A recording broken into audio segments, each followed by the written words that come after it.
Interdire les réseaux sociaux aux moins de 15 ans.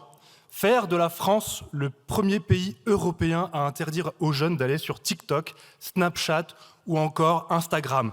C'est vraiment l'horizon que vous proposez à la jeunesse au bout de 9 ans de mandat. C'est ça la mesure phare de l'ultime quinquennat d'Emmanuel Macron. On ne s'attendait à rien, mais on est quand même déçus. À la suite de cette discussion, votre engagement de façade pour la santé mentale et le bien-être des jeunes ne trompe plus que vous. En pleine panique morale, vous avez remarqué que vous avez trop laissé faire les plateformes, les GAFAM X, les milliardaires d'extrême droite qui achetaient ces mêmes plateformes pour y diffuser de fausses informations et continuer leur entrisme idéologique.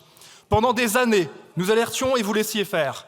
Emmanuel Macron, pris d'admiration pour les hommes d'affaires à succès qui développaient ces algorithmes, s'en lavait les mains, laissant la porte ouverte aux pires dérives. Mais voilà, les présidentielles approchent. Il faut montrer qu'on sait discipliner. Il faut montrer qu'on est capable d'interdire. Il faut montrer qu'on gouverne d'une main de fer.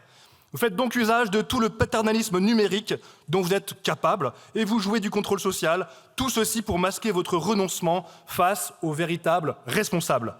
Tantôt courtisé comme segment électoral, tantôt traité comme un corps à surveiller, la jeunesse vous échappe, vous inquiète et surtout, vous la comprenez mal, très très mal. Vous êtes pourtant conscient qu'en Australie, je l'ai dit tout à l'heure, où l'interdiction a été tentée, elle a été contournée par des VPN, par des mensonges sur l'âge, par des déplacements vers des espaces moins lisibles, moins régulés, parfois plus violents. Vous savez que c'est techniquement possible, mais vous persistez. Vous opérez ainsi un renversement profondément idéologique. Vous transférez la responsabilité d'un dysfonctionnement systémique vers les usagers, et plus précisément vers les adolescents. Or, interdire sans transformer les structures ne supprime pas les pratiques encastrées dans les relations sociales, ça les invisibilise. C'est d'autant plus hypocrite et défaillant de procéder ainsi que toutes les études le montrent. Ce sont les adultes, vous, qui passez le plus de temps sur les réseaux sociaux et qui sont les moins armés face à la désinformation de masse, y compris celle produite par les intelligences artificielles. Leurs cerveaux à ces adultes ne sont pas mieux protégés. En réalité, vous avez peur des réseaux sociaux.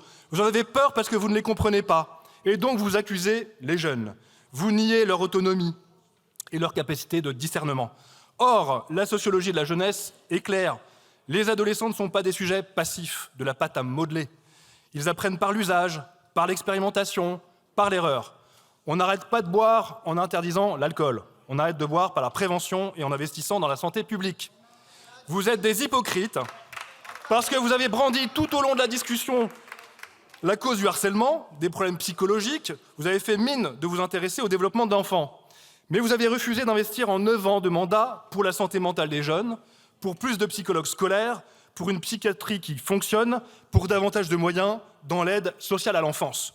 Vous avez préféré baisser année après année le budget de la sécurité sociale.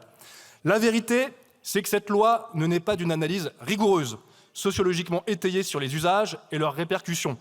Cette loi naît d'une peur politique et d'une panique morale. Septembre 2023, je crois que j'étais un des premiers à dire qu'il fallait interdire les réseaux aux moins de 15 ans. Depuis 2023, depuis les révoltes urbaines qui ont suivi l'assassinat du jeune Naël, vous avez vu une jeunesse capable de s'organiser, de s'informer, de se mobiliser massivement via les réseaux sociaux. Cela vous a échappé. Et ce qui échappe à votre pouvoir, eh bien vous cherchez à le contrôler, à le restreindre, à le discipliner.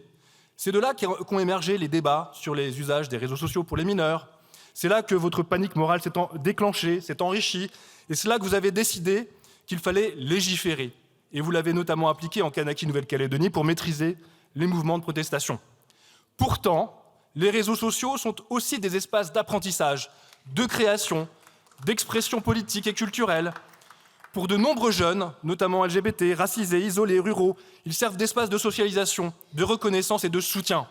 Faire communauté, partager, apprendre collectivement, partager les savoirs et les connaissances. C'est ça aussi les réseaux sociaux.